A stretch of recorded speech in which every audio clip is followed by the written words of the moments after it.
everybody. I'm Katie Arroyo. And I'm Laura Manaswich. And this is Pinky Promise, a podcast about growing up.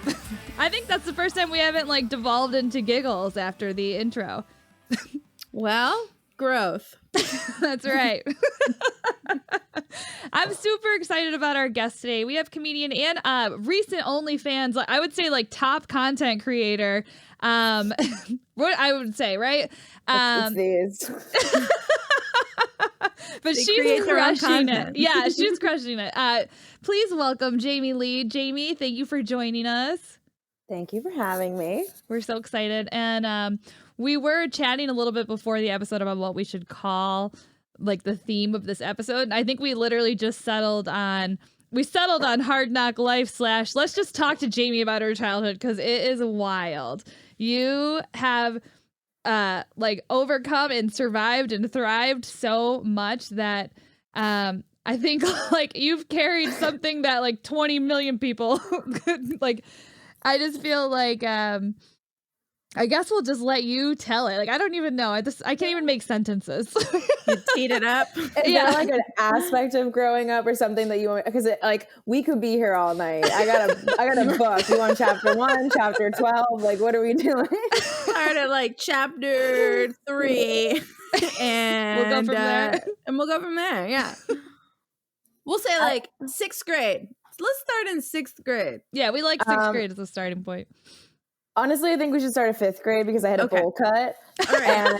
And that was the start of my comedy career. It's where I had to focus on my personality. I got bullied a lot. Yeah, I had a bowl cut. I literally got kicked out of bathrooms. People would be like, why is there a boy in here? And whatever. So did you choose that haircut or was it your parents were just that's what's happening? My parents hated me. No, my mom had this friend, our neighbor, and she was a hairdresser. And when you look at somebody's hair who's a hairdresser and you're like, I wouldn't trust you with my hair. Yes. That's how I felt as a child. And I had come home. I was a tomboy. I played baseball until high school. I played baseball my whole life growing up and had a lot of guy cousins. And so I came home one day, I had long hair and I chopped it off. I had a friend's mom cut it to my chin. And my mom was furious because my mom wanted me to be her little angel, doll girly. She always wanted me to wear dresses, always wanted me to play with dolls and stuff. And I was I hate everything about this. Where are my Bionicles and Legos? And, yeah. And I don't know. And so she didn't like that. But so she was we're going to give you a girly short haircut if you're going to have short hair. So she takes me to the neighbors. And before I knew it, this bitch took a buzzer up the back of my head. Oh, and I literally had a coconut head cut. This whole part was clean shaven. Yeah. So I think I was just bullied a lot in middle school because of that. And luckily my family life was pretty good up until middle school. And I had caught my dad cheating on my mom. You personally? You caught him? Yeah. So I was super nerdy and I liked coding and computers and things as a kid. And I was going deep into my computer and files and things. And I somehow hacked my dad's AOL email account. Sure. And it was all of these threads to different women. I had so much fun with you. You know F1 Racing in Boston? Yes. Okay, I'm forever triggered by that place. I get asked on dates there all the time, and that was the place that my dad took one of the girls. And I'm you're I'm no. How about not? Oh my God. Yeah. Oh my God. My dad was a business owner. I grew up in a rich Jewish family, as a kid. My mom had a rough childhood, so I think this was also her way out, and so things were good for her, which means things were good for me, and. So my dad, because he had owned a construction company, he had left and split up with my mom, was a good dad, supported us. He hurt his back on a job. And so he had to go in for back pain, for back surgery. Mm-hmm. And so the doctor had prescribed him perks to for the pain. Mm. And I mean, I didn't know this at the time, but apparently he was going through his month supply of perks within a week and a half, 2 weeks. Would go into the doctor. I'm in so much pain. I need more. Doctor just wrote them like they were candy. Yeah. finally the time period where like he should no longer need to be on pain medication, my dad was severely addicted to his perks. And my dad was like never drank. He smoked weed here and there, but he was pretty much sober before this. And very successful. And so it was a hard time because he had met this like young, hot 28-year-old. He was like 45. He was a suave player, but she introduced him to like pills on the side. And what started as like a back surgery thing turned into like a full drug addiction. Perks are expensive. You go to like oxys, and then those are expensive. And then what do? You turn to heroin. And so I watched like my dad deteriorate and become like a completely different person from like middle school to high school. And this new woman didn't like the fact that he was supporting us so much and wanted to like take the money. So like then my dad stopped paying child support. Now they're addicted to drugs. And my dad was still married to my mom at this point. They didn't want to like get divorced yet just because of like money and whatever. And he had drained all my mom's bank accounts, like all of her savings. My mom was a single mom with 3 kids, no college education. Was this like early mid 90s? This is like 2000 and all this happened between like 2005 up until like my senior year of college. So 2016. So opioid epidemic is like in full swing. We're doing it. He's just victim to it. Which truly, that stuff is no joke. Like I know a physician who I think he hurt his back too, or I don't remember what it was, but they gave him some medicine, and he said that he took it for 3 days. And the like 4th day he came to work, and we were like, you know, why don't you take your meds? Like you're like in so much pain. And he goes, I flushed him down the toilet. And he said it was, he's like, I caught myself being like nasty to my wife. Like he was like, it's time for me to take my medication. And he goes, and I realized like, that's not good. And he's like, I flushed him down the toilet. He goes, I immediately like, he's like, within 3 days, I felt like I really need these. Like, he's like, it was that fast. And he's like, and I know the signs, so I just got the fuck out of there. He's like, I don't have them. I won't take them again. Yeah, I was straight edge until college. Like I never drank or smoked. I think I drank once in high school, which was a bad experience, but we can get into that later. And I got my wisdom teeth out, and they prescribed me perks, and I tried them the first day, and I threw up immediately, and I just was like, I don't want these, because I like literally sat through the pain and went to work the next day without any medication, because the pain of like knowing what happens with it like was way more than the actual physical pain that I was in. But so like my mom now is struggling to pay. He's no longer, my dad was paying my mom like $750 a week in child support. Oh wow.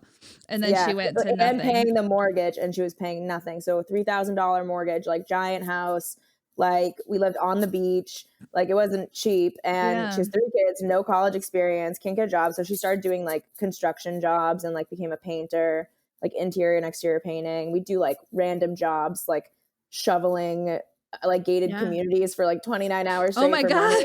Like, like me and my mom, like we did like landscaping in the summer together. She was a tough bitch. But it just destroyed her, losing the guy that she was married to for 13 years. I didn't know that she had a drinking problem because my dad kind of like kept it underway, and my mom was a great mom. But all of this, I think, triggered all of my mom's unhealed trauma. And she, year after year, got worse and worse and worse. And it used to start to be like here and there, like she'd get drunk and like come into my room and like beat the shit out of me. And that would be like once every couple months. And that started happening. How old were you when that was happening? High school. Okay. Like actually maybe like 8th grade was like when she started getting nasty and changing. And then high school, it started happening. And then it turned into like a weekly thing. And then it turned into a couple nights a week. And then it turned into every single day and all day. And the personality that she had when she was a drunk, like was very nasty and mean and like would rip you down verbally. That became her personality. So even when she was sober, she was just that person. And so I have a younger brother and sister. My mom stopped working. She was depressed for a long time. We had no money. So I went from growing up in a rich Jewish family to living on food stamps and like fuel assistance and welfare and having to go to Wellspring to get a turkey, which is like the town like community center for Thanksgiving, and standing in line with like homeless people and shit. And so it was like it was really tough. I knew that my only way out of that cycle like was to go into college. I knew no one was going to be able to pay for it. And so I just like focused on my grades and didn't drink or anything. But yeah, my mom would, I don't even know. Should I get into it? Are we talking about whatever? Yeah. Could you talk to anyone? Did people know, or was it just all under wraps? Yeah. So my mom's like name in town is Crazy Kelly. Like if you know anyone from Hull, you could say, do you know Crazy Kelly? And even if they don't know me, they know my mom. She's been like barred from every bar in town. I'd go to high school and someone would be like, your mom tried to beat up my mom last night and punched her in the face at Daddy's, which is like the town bar that all the parents go to. And you're like, I'm trying to get to my honors class. Like, Or I would like hang out at a boy's house and my mom would show up at their house and scream at their parents and be like, why the fuck is my daughter at your house? I had to park 2 streets over, and my mom would come at like my curfew. She was very strict and controlling, was 5 o'clock. Like when the sun went down, I had to be in my house. So even as a junior, I had to be in my house at like 5 p.m. And like it was a very controlling situation that I couldn't like do anything about. And if I was not home, she would drive through town, and there'd be like, if we were all at the park like hanging out, she'd be like, Jaime Lee, get in the fucking cars. Like everyone knows my mom. The cops know my mom. The cops were at my house all the time. The issues between my parents, like fighting, physicalities, like parents hitting each other. So I grew up with literally the cops showing up to my house, sometimes multiple times a day, every day. So everyone knew what was going on. And so I tried really hard to be a good kid because I came from a bad family. And the parents in my town, because they knew my family and like where my dad's path was going, like, people didn't want their kids hanging out with me. And I was like, I'm literally like 3rd in my high school, like GPA wise, like I'm the like vice president of the National Honor Society. I'm in every single club. Like I'm in all the AP classes. I'm doing this like on my own. You're like, if their kids should be hanging out with anyone, it's you.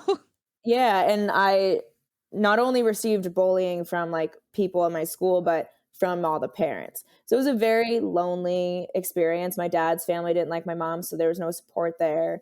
My mom's family kind of like didn't like my mom either because she became nasty. So they didn't want to like deal with her, which means like forgetting about us. Yeah. And so did you sort of become your siblings' stand-in mom? Yeah, I would have to like steal shampoo and conditioner from Walmart so that we had it because my mom would get drunk and forget to buy like stuff or like toothpaste. Or I'd come home, I'd literally go to school, go to soccer, or go to my club, go to soccer practice, leave soccer practice, take an hour bus ride to a job, work all night till 11. Sometimes my mom would get drunk and forget to pick me up. So then I'd be like scrambling at like 11:30 on a school night trying to find a ride home, which then people would be like, yeah, I'll pick you up, but for gas money for like a 10-minute drive. It was an hour bus ride, but a 10-minute drive. Yeah. So it was like, I did a lot of things on my own without a lot of help. And then I would come home, start to do homework. My mom would come home shit-faced from the bar and just like destroy my room. And then I would have 3 hours of sleep, go to school and do it all over again. And it was like that for years. Pretty much like my whole high school experience. While this was happening, my dad, I knew he was getting in trouble, but I didn't know for what. My older sister was into drugs too. So she passed away when I was like a junior from like a heroin overdose. She got out of jail and then like they found her in an alleyway like the day she got out.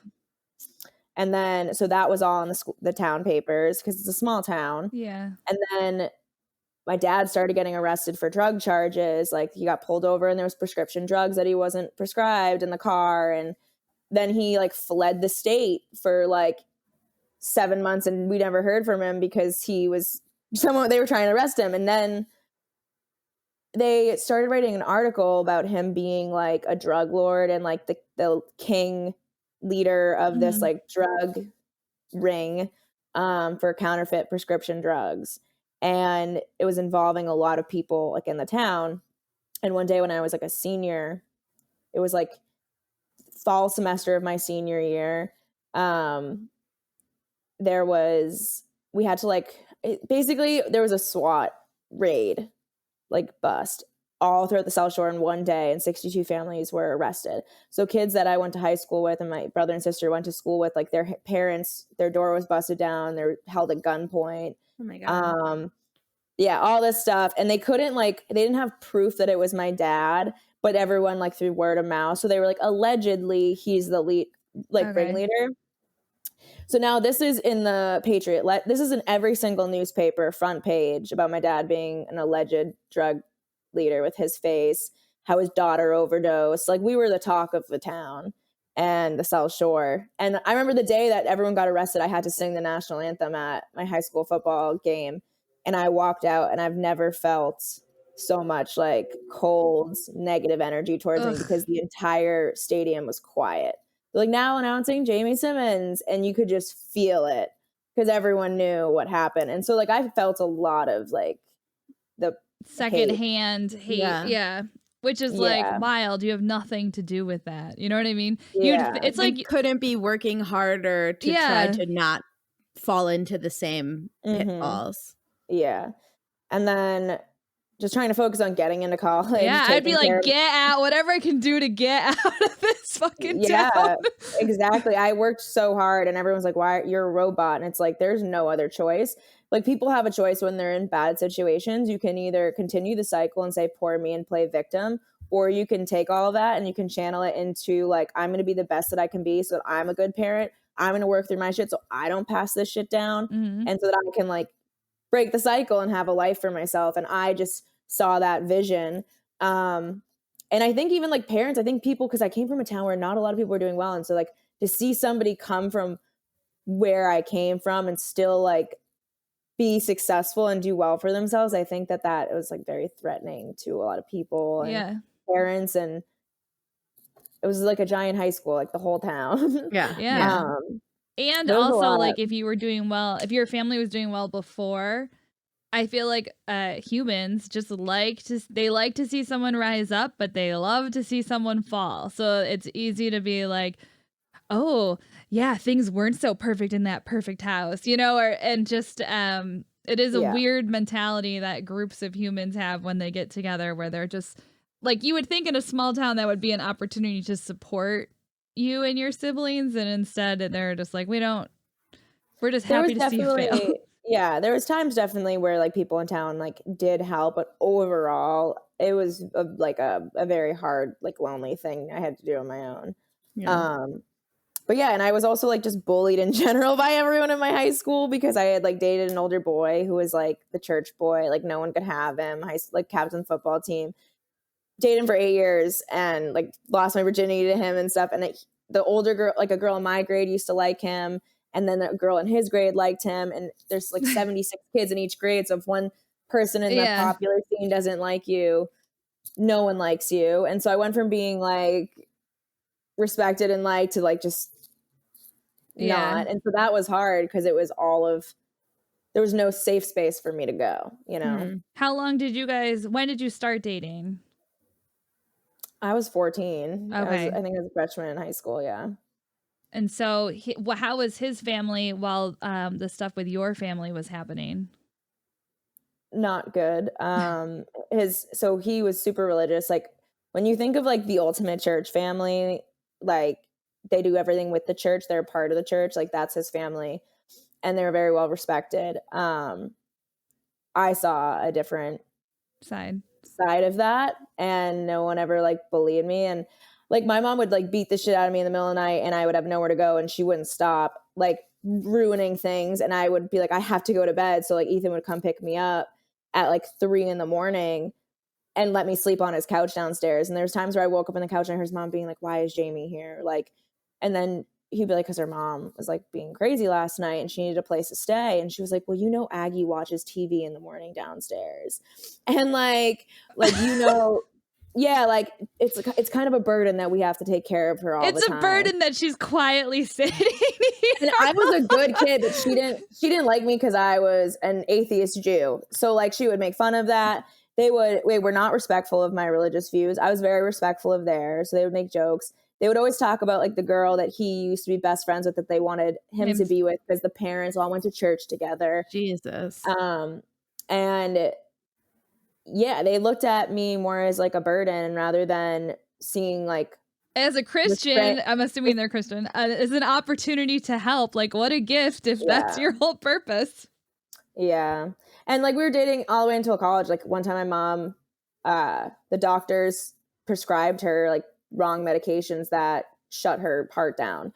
And so she went to cardiac arrest, like was like with 8 minutes of that oxygen, was in the ICU. I got a call in college. They're like, you're your mom's proxy, which means like you have to pull the plug. You need to come here immediately because she's in the ICU in a medically induced coma. We don't think she's going to make it. And if she does, she's going to be brain dead. So like, you need to come say goodbye to your mom and sign the papers, basically, is like what I got. And you're what, 18, 19 years old? I was maybe like 19. Yeah. And so my brother and sister were by themselves in my house. And my brother was the one who found my mom like foaming at the mouth. Like, and so they're traumatized. And I'm like, fuck, they have no one. And I can't afford a bus ticket home. I like was working to put myself through college, all this stuff. And so I'm like, what am I going to do? So I wasn't even and I were on and off at this point. So I called him and I was like, my mom's in a coma in the hospital. We don't know if she's going to make it. And before I even said, like, he's like, I'll be at your house. Like, I'll take care of the kids. Like, don't worry about it. He's How old were your siblings at that point? My sister's 4 years younger. And my brother is 5 years younger. Okay. So they're like still like in high school, like mid high school. Yeah. And, yeah. And so he had stayed with me and my family, like my brother and sister for like for a week, basically. Everyone in town knew my mom was in the hospital. So the town honestly was great. I worked at a great restaurant and they had raised like $750. People came over with groceries. People came over with like toilet paper and tampons and like a broom, like shit for the house because no one knew when my mom was going to wake up. And they knew that I was doing it also in college, like coming home to like, what am I going to do? I'm the adult in the house. Yeah. Yeah. And so, his mom never called me or like said anything to me like, hey, do you need anything? So here's like the whole town stepping up and like you have like the Christian woman. And I always knew she was nasty to me. She wouldn't for years, if Ethan invited me over for dinner, she would like, he'd be like, I'd be hanging out for him all day. And she'd be like, you have to send Jamie home so we can have family dinner. So she knew my family situation. I didn't eat unless somebody fed me. Like there was no food in my house for days. Like I literally ate school lunch and like some snacks, or if I could get fries from the restaurant that I wasn't eating. And so like for her to know that and then take that away, I was kicked out of their house every night for dinner. He would have to drop me off at home and pick me back up after. There was like a lot of things that were, I was just like, you just don't like me and your son wants to marry me. And I don't have a family, so to have another family not like me, it wasn't cool. Yeah. But he was a sweetheart. And so all of these years have gone by with like the mistreatment of her. And so my mom is she wakes up, miraculously is fine and has full brain function and is out of the ICU in like 2 days after like a week of being in the coma. Oh my God. So they literally said it was like a miracle. And so my mom comes home, and so mom was picking him up, and she shows up to the house with like brownies, and she's like, hey, like, I'm so sorry to hear about your mom. And I literally looked at her and I was like, don't you fucking talk to me. Like, I know it was the first time I ever disrespected her. Yeah. She's a religious woman. I was, yes, ma'am. Like, I let her treat me like shit. And I was like, I would do their dishes and clean. And like, I would water their plants and take care of their dogs when they went away. But I wasn't allowed at dinner. Like, and so I literally, at this point, I was like, you didn't even call me after I've been with your son for 7 years, like at this point. Yeah. Or like 6 to 7 years. And I was like, don't fucking talk to me. I was like, for you to not even call me after like being a part of your family and you knowing what's going on, suck my dick. Yeah. Like, goodbye. And she was like, and started crying. And then of course, I gotta go. My mom's crazy. And then I was not allowed in their house ever again. And so I continued to date their son. I wasn't allowed at like, I wasn't allowed at like holidays, which I didn't have holidays at home. Yeah. So like it just sucked as like a kid, basically, because it seemed like the world was against me and I was like working my hardest to just try to like get through it, you know? Yeah. Did that relationship with his mom affect, like, is that part of why you guys didn't work out long term, do you think? Yeah, he was always on his mom's side Yeah. and could never see her. My mom would never do that. My mom's not, and I'm like, no, but she is. But And I know you're you seeing it love her. happen. I was like, you want to marry me, but I don't have a family. So if I'm marrying you, I'm marrying your family, and your family treats me horribly. Yeah. And I never want to be around them. And also, if they think that I'm going to have babies with you and they're going to fucking touch my kids or come near them, hell no. So I want you to know, if you're marrying me and you're choosing me because, and I'm like, I was like, I don't want to make you choose. Your mom is making you choose. So I'm going to walk away from the relationship. I walked away because I was like, he was like, I'm going to marry you. And he sat his mom down and was like, I'm going to propose to Jamie like this year. He was in the like went to a military school and stuff like that. So like, that's why we were talking about it. He's like, I'm going to marry Jamie. And she was not happy. She was like, what about the babies? Like, I want them to be religious. And he was like, we're not going to have religious kids. Like, he sat his mom down on the trip, told her, was like, you needed to accept this. And then he ended up moving to like Seattle. And I just had like a good, long, hard, I don't know. Like a think about it of like. Yeah. And I was like, is this the life that I want to live? And like, I want unconditional love. I don't want to have to earn someone's love because I spent my whole life trying to earn my parents, you know? Yeah. And everyone around me. To like be hated by everyone, that's supposed to be my safe space. So, and he can lay the line down, but it doesn't mean, she doesn't seem like a woman who's going to respect that choice if she wants in, you know?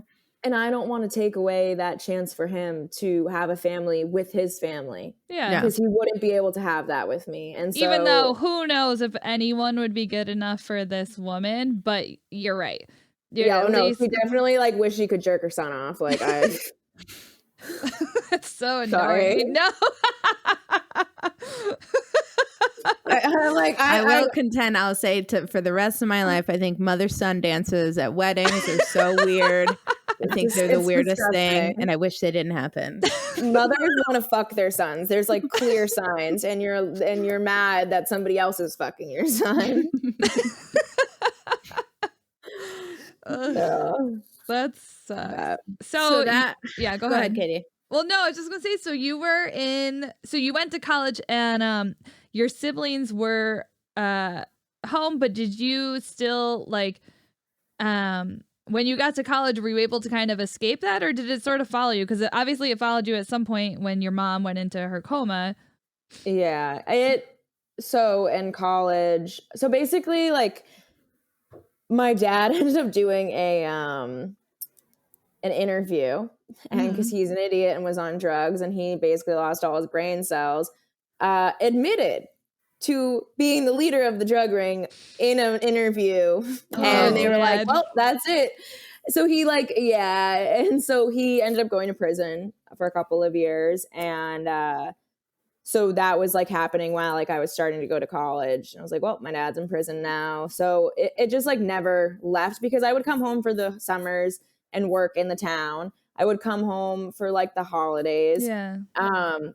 It sucked because I did have that escape at college, that freedom. And then I would come home and then I was like, oh my God, I'm just brought right back to the same place. The controllingness, like the abuse. My mom like literally turned my brother and sister on me, and she was like, Jamie doesn't love you because she's going to college. She's leaving the family. And I'm like, I'm doing this to help the family and to help myself. And hopefully my brother and sister can see in the long term that was a good decision. And I had to leave them behind, which was like hard, guilty, because I'm like the parent now. Yeah. So I'm leaving them in my mom's, like I was the one who got all the shit for so long, and I shielded it from them. Yeah. And now I knew it was I wasn't going to be the punching bag because I'm not there. Yeah. And I knew I had to leave them in that situation to ultimately help them get out of it. Yeah, because it's like one of those things where like maybe they can't recognize that at that age because you only see yourself in your own situation. Yeah, but the reality is, if you stayed, then they just never would have ended. So I dealt with a lot of like, oh, you think you're so much better than me? Like, we get in fights like, oh, you think you're smarter than me? Because like the teachers would also be like, why aren't you like Jamie? Why aren't you like your sister Jamie? Because my brother wasn't they weren't like good students, and my brother was in trouble a lot, like because of it, and like when I had to go to different schools and stuff. So like they always heard their whole life like, why aren't you like Jamie? And then I go to college, my mom's like, she left because she thinks she's better than us. She thinks that she is too good for this family. That's why she's leaving. So they viewed it as that. And so, yeah, I was away now for years, finally feeling like free and like doing something that makes me happy and that I know is best. And then everyone's in my family who does love me or who is supposed to love me is telling me how horrible I am and what I'm doing wrong. So for doing something that literally every kid should be able to do. Like, so it wasn't that she like turned the physical abuse onto them when you went to school. She did. She did. And at the same time, and she's told very them verbally abusive. Like my sister, like my mom would be like, tell my sister to like kill herself. Like you should kill yourself. Call my brother a faggot and pussy. Like if my brother like tried to talk about his feelings, like just like there was very like verbal abuse. Like you're worthless. You deserve to die alone. Like over and over and over. And then wake up in the next morning and be like, hi, sweetie, how are you? I love you. Like nothing happened. And then it was just this constant like narcissistic push and pull abusive cycle. And also your sister left because she thinks she's better. Yeah. So she's poisoning them that way while also. Yeah. Luckily my brother and sister like after college did see that. But yeah, my senior year, my dad ended up getting out of prison. He was out for like 4 months. He apparently had been clean. And I wasn't talking to my dad at this point. I cut him out because of how I treated my family. And I was like, fuck you. Like there's a certain point where like you have to cut out. There's a certain point where you can't just accept behavior from everyone. You're like, this is for my own I blamed him because I was like, you're the reason our whole family fell apart. And we're in the situation, and I was so like resentful. And so I didn't talk to him or like have a relationship with him really. And I was like, when you get out, if you want to talk to me and have a relationship, like you owe me money. So like you will be paying rent $600 a month for me. And then you can get a phone call. And if you don't do that, then it sucks. You won't see your daughter. Because I was like, I'm struggling and I've worked my ass off and you've never been there. And so like, I deserve that at least. And he was like, okay. And he said, no questions. And he paid me every month. And so we had a conversation once a month and I would be short and I'd be like, yep. Cause I still wasn't like ready to open up or anything. And then he called me one night and he was like, hey honey, like, I have to tell you something. I hurt my back on the job again. And so the doctor wants to put me back on medication. Now at this time I should have known like, and I kind of did know like no doctor's going to prescribe you. You're a fucking convicted drug felon. So that means he's doing drugs on the side if I notice or whatever. And so I said like, fuck you. Like I fucking hate you. And I hung up the phone. And the next day they found him overdose. Oh my God. And so I came home from my senior year of college and I was out for like a month because my dad died and we had to deal with that. His family wanted nothing to do with him. So we had to take care of all the funeral stuff. They didn't even like show up. And then I had to figure out how I was going to finish my senior year. Yeah, because I missed all of like the classes and stuff. But yeah, it was a lot. Lots of trauma. Yeah. You're like comedian stuff. Yeah. I think when I started comedy, people were like, who the fuck is this bitch? And then my mom showed up to one of my first show, which was like a shit show, but it was everyone in like New Hampshire comedy. And they saw my mom. She showed up fucked up. And everyone was like, oh. They were like, welcome. Yeah, they were like, okay. And literally, I didn't think I was respected or liked when I started until my mom showed up. My mom, do you know Sam Mangano? Yes. Okay, so he was on stage and my mom mid-set is hammered and she's kind of like swaying. I thought she was like on drugs. And so she's swaying. She goes up to the front of the stage in front of everyone mid-set, just silent, isn't saying anything, and then just goes and puts her arms out. And she's like, come here, honey. Mid-set to get a hug from him. And he's like, what? She's like, just give me a hug. Come here. And so Sam gets off stage and I'm literally like, wanna die. I was supposed to like headline this fucking Mike show thing. The fucking booker was a creep, but I wasn't gonna say no.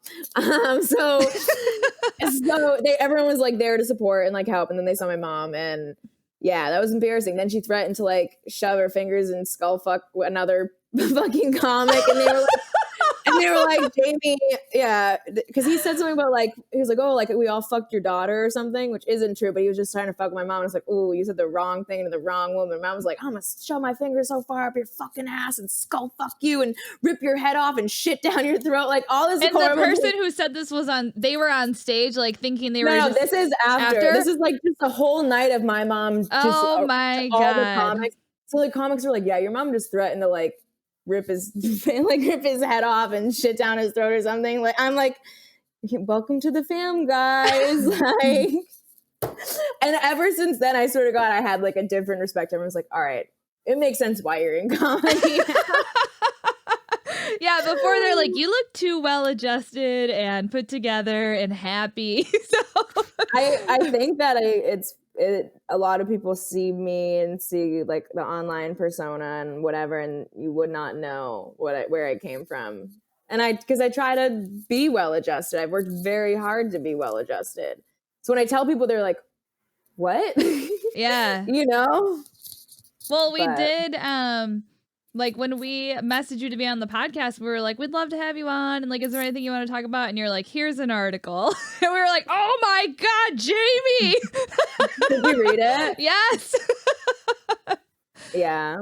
Did you read my poem at the end? Yes. We were like, how did she make it? Like, if you have enough emotional intelligence to be writing poems, like if you're already like emotionally vulnerable, we're like, how can a person like be so strong and like make it through all of that and then be normal? It honestly, well, that poem, it was an AP English assignment. We had to write a poem about something that happened in the news recently. And the week before, the article, the front page paper with my dad and oh my God, that was released. And so I was so angry at the town, like the hate that I was getting, the judgment. I was like, you don't know our fucking family. You don't know anything. You're talking, and you have your own dirty laundry to air out. No one in this town's fucking untouchable. Like, who were you to judge? Yeah. And like, and you're all like making fun of somebody. He was sick. Like he got addicted to back pain medication. He was a good man, you know? And so I just I channel a lot of, I was a big poetry and like songwriter as like a kid, and I would channel all that emotion and energy into that stuff. And I just had so much like anger that I wanted people to really see the story of what it was like to be us, you know? Yeah. And like know that it's like hey, this is a fuck you, by the way. Like take this. And I like it. It was like the energy, the anger that only a teenager can have. But I was such a little shit. I still am. Yeah, it was a lot. But yeah. You're like, here I am. Yeah, I mean, it was a survival method. Like I've been living, and I think I still am in flight or fight mode my whole life. I knew that the only way I was going to get out of it was to just channel it and do as good as I can. And I did not want to be the person that they were. Like I've always wanted to be famous since I was a kid, and I always wanted to be something big. And I was like, and this kind of like got it. I'm like, oh, this detour. Yeah. And so I was like, no, I have to just look at what my vision is. And everything I did was like for the bigger picture. No matter how hard it was, I was like, one day I'm going to get there. One day I'm going to get there. This past summer was when I hit that point that I didn't even think I was going to hit, where I quit my corporate job. I started working for myself. I started my own company. I was able to like do all this stuff. And I was like, holy shit. And now I'm in this like identity crisis, because like now I had time to like, oh, I have all this trauma that I've just been storing in my body and haven't dealt with any of it. And now my body is starting to like deteriorate, and like my skin, I was aging, like the stress, like sick. Were you all just the time. having like did something, was it like the pandemic, like the time for me personally, and I think probably a lot of people as comedians, we can like get that anxiety out and that like nervous energy out by being on stage and writing about it and performing, and you also just stay so busy that you don't really sit with yourself that much. And then this year I was like, oh yeah, I get depressed. Like, yeah, that's right. I spent a year being like, why are all my feelings so loud? And it's because there's nothing else to fucking do but feel There's them. no way to distract yourself. Yeah. Basically, like in high school, like I said, I went to school, I was clubs. Yeah, you've sports, had no time to fucking sit for like. And then every single summer, I worked doubles every single day. Like I worked every holiday. I have not stopped that until like this year, like this past year. That's a long time. 14 years old to 26. Yeah. And people don't like realize that I sacrificed my whole childhood, everything. I didn't have the norm. That's why I'm fucking crazy as fuck now. I have red hair and I do drugs and I party all the time because it's like, well, got to get it out somehow. This is your 16. and like, yeah. And so I think I was I was the past, like, I guess like college, and I lost a lot of friends. Like I've never had stable friends or stable people, but also I feel like because I'm always working on myself, so I find a group of friends for where I'm at energetically and emotionally. And as I'm continuing to work on myself, then I realize that I'm no longer like vibing with the people that I'm at, and then there's disconnect. But I also have a lot of trauma, like abandonment issues, and like when somebody pulls back, like they give you love and they're talking all the time and they pull back, then I'm like going crazy because it's in your mind, you're waiting for the next what thing. Did I do wrong? What did I do wrong? Yeah, I'm at fault for this. Like, I'm not worthy of love, or like, what is it? And so I didn't know how to communicate my emotions because I never dealt with them. I put blinders on and I took that energy. Anytime someone tried to, it was tamped down, made fun of, let it be known it was unacceptable. Or I'm crazy or whatever. Yeah. And so I lost a lot of people that I cared about, and which like some like good things, some bad things. And then I was getting into relationships with men, and I was like, why aren't these working out? And why am I dating these kind of men? And what's happening? And I just had to like take a good look at myself, and I was like, I am a mess. Like I have been just going and going and going, and I am not okay. Yeah. And it's getting in the way because all of a sudden I would have like panic attacks and anxiety, and like for like small things, because it was thing after thing after thing. Like even what I just gave you guys is literally still the footnotes. Like it's not even the story. And it was like, so people didn't understand that. It was hard to understand that. It's a lot to put on another person. It's a lot to unpack with another person. Yeah. And then my boyfriends though were like my life. And so when because like they were the only ones who ever showed me love, what it was like to be held and like things like that. I never got that as a kid ever. Yeah. And so when I lost them, then it was like my life hit a spiral, and I was in this like pattern, and it was as I was getting older, life was getting harder, adulting was happening, and the coping mechanisms and things I did like were no longer working, and it was really affecting my adult life. So like I was like, fuck, maybe I need to go to therapy. And I started going to therapy, and she's like, the patterns that you're telling me with like where your life's going, she's like, I think you're bipolar. We should do like a psych eval. And I was like, let's do it. But also like, if I'm bipolar, I'm not getting on fucking medication because I have a deep fear of any prescription drug and getting addicted. And so, I do drugs and I drink and I party, but I don't like to do anything consistently. And in the moment I notice something, I'm like very easy to like, nope, done. So like I can try things here and there on brief occasions, but if the idea of taking something every single day because I have to, like, that's a lot. And so we ended up doing psych eval. She was like, yeah, you test like for very, very high for bipolar disorder. And I met like a good dude from a really good family, and his family loved me, and we were so healthy.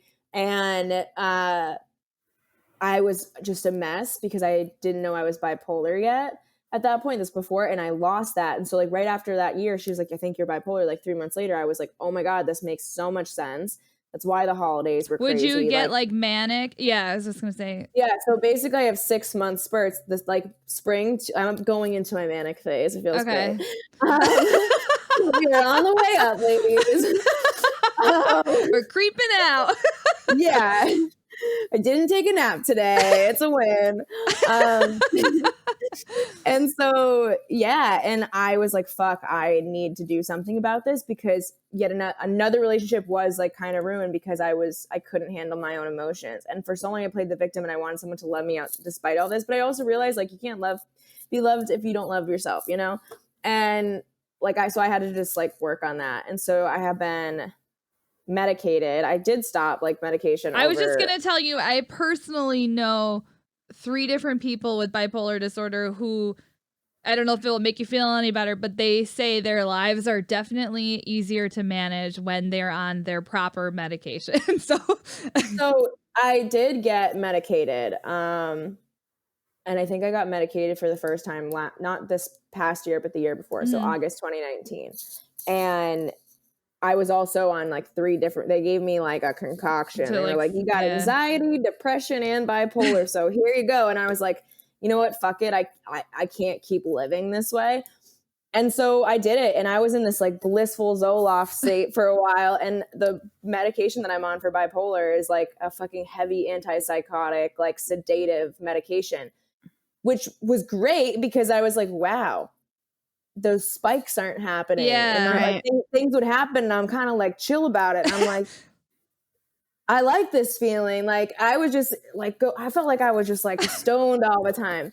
But then I got into comedy and I started realizing like, wow, my brain is slow. My brain is not, I can't think off the top of my feet as well as I could. The ideas and the creativity for videos and all that stuff, it's not there. It's literally fucking a dead white noise zone up here, which is why I haven't been like super consistent with comedy or anything, because I'm trying to figure get yourself right first, and then you can come at that better. Yeah. And so I got off the like Zoloft and Wellbutrin because I was like, this is literally making me feel stupid. People would talk to me and I would try to like form sentences and my brain did not like put the words together. So while the rest of my life was finally stable, I started making good money. I got out of the hole. Like I worked my butt off in this company to like get out of that. I quit my restaurant job. So I was working one job. Like things were like starting to like look good. I paid off 15 grand in credit card debt. Like it was great. But then I felt like I was losing what made me and like my mania and that crazy phase, like whatever, was the times I was most successful. I'd get everything done in 6 months, spend the winter kind of like chilling out. And then I was like, I'm going to go hard again. And it was just this like, but it worked. It worked, but it didn't work, you know? And I think also like when you grow up in such a volatile childhood, there is a comfort in that chaos because that's what you know. So you're like, when things are calm, there's like an anxiety. So I'm in like a relationship with a person who's mellow now. And I'm still always like, I'm waiting for an explosion and I have to tell myself like, that's not going to come. And it's also not supposed to come. But if you're in that like mania for so long, in this case, the mania was like your mom for so long. I think it would probably take a while to get comfortable in a level state, and level feels boring. And that's why people were like, how do you do so much? But it was because like I needed the rush of different things and meeting people and putting myself out there. And I was in sales. I worked my way into a sales you probably job. Crushed it. And I did. I'm a great saleswoman. I was like number 1 in my office or number 2 for like, it was great. But I also was great at sales, but then I also realized that was having the same up and down effect on my mental health, and I wasn't stable in my mental health. So then the like not knowing if I was going to make money. Now that's triggering all the family shit from the past 10 years, not having money. Am I going to be able to eat? Am I going to have a place to live? There was times where I like lived out of my car and crashed on couches for months. There was a time in high school where I had to move out like for 4 months and like lived in a random girl's house. Like I just kind of always was going different places, and I was like, I can't, the sales thing isn't working for me. Yeah. So luckily that I got out of that, but I guess I'm still in it, but like for myself, which makes it a little bit easier because I have more control over my money. But yeah, I definitely love the fucking rush. So, which is why I love narcissistic men. Yay. Yeah, but you know what? You're recognizing that pattern now, so you can do something with that recognition at some point. But at least the recognition is there. Yeah. I'm abstinent now. That's my thing. I'm trying to not have sex until I know somebody for a long time and know them well so that I don't fall for that narcissism shit. Because I do and I love it. And it's just, not good for me. It's a drug. It's literally a drug. The fighting, like, I want my ex to call me right now just so we can have a conversation. just so I can be like, you fucking piece of shit. And then him be like, oh, and then we fuck and then we don't talk for 6 months. Like, that gives me a thrill. That's not great. But it's not healthy because then I will be depressed. No. It's a temporary high, Jamie. It's been quiet a long time. I'd like to just pop in and say, you don't do that to yourself. I'm not. And I'm being very good. I'm actually doing very well for myself now, especially with guys and all of that. But boy, do I feel it. I got like the devil. I got like my higher self because I like meditate. I'm spiritual. And it's like, love and don't have your ego and you are whole by yourself. And then there's this one that's like, fuck all your ex-boyfriends and then fuck your dad. And then I'm just like, no, you don't need that. And it's literally like, let the whole family fuck you at once. You're like, this one's got a nose ring, so they must be cool. I should listen. I did 2 sets of twins, so that's why that makes sense, you know? Oh my God, that's amazing. Yeah. One day I'll grow out of it and be a little more sane. I won't have red hair at that point, but you know. That's how we'll know. She's doing well for herself. She went for that. Oh, that's awesome. So where can people find you, Jamie? You can find me at Jaime Lee Comedy, pretty much for anything. It's JAIME. And in my bio of anywhere is all of my links, all my socials, the future podcast that's coming out on 420, my OnlyFans, my paid and free ones. So there's a lot that you can get from that link. So just find me anywhere on Jaime Lee Comedy. Awesome. And we'll put that link in the show notes so you guys can find it and follow her. You are, whether you're in your manic state or not, but you are a wonderful content creator. So thank you. I strive to just be in your bottom. Do you mean like my butt? I know. I was like, oh no, what did I just say? Yes, absolutely. She means it now. All right, I'll hit you up later for that. Okay, send you up text. I'll be like, I'll get in a fight with you. It's a thrill, I swear. I love it. Follow Jaime Lee on all her things. Follow her paid OnlyFans. Get this woman more paid. Yeah, and do them paid. Don't be a loser. And then I'll like twerk with that butt. Twerk with her butt. You twerk back at home. I don't know how it works. Follow us. Follow all our Pinky Promise things. You know. And I promise it's good. My parents didn't love me. You haven't got anything out of that. Lots of treats in there, okay? Get in Jaime Lee's bottom, but the paid version. Yes. Yeah, follow us on Pinky Promise Pod everywhere, and be sure to subscribe and give us reviews. We love reviews. Let us know how cool you think this episode was, and we will see you next week. Jamie, thank you so much for joining us. Thanks for having me, guys. Bye. Bye.